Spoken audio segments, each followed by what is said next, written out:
The civil government has a sphere of authority. The church has a sphere of authority. The family and the individual have spheres of authority. We have to go back to that. We have to have these conversations. We have to understand that. We have to think through those things, because what we see, I fear, and what we need to be prepared to push back against is the idea that we can just live in a world where we can go to church on Sunday and we can have our family and we can have our education, and that we live in a neutral world, that in the public square, in polite conversation, we don't have to talk about faith. We don't have to talk about these things. Because the problem is there's no such thing as neutrality. Our nation, by and large, has adopted secular humanism, atheistic secular humanism, as our religion. That's the religion of the day.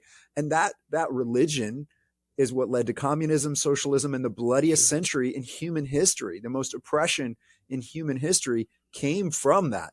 So we have to, I think, just begin with a recognition of that. We have to pray for revival. We have to work.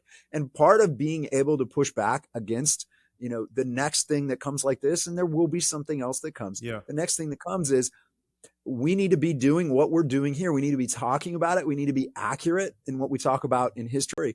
But the other thing we need to be doing is we need to be building community and preparing for it. So, how do we build resiliency in our own lives? How do we take care of our family? How do we make sure we have strong marriages, that we're raising our children right, that we're involved in a solid local church that's building that resiliency? Because it was people coming together, as people like Asa and I being put together, and God had ordained that.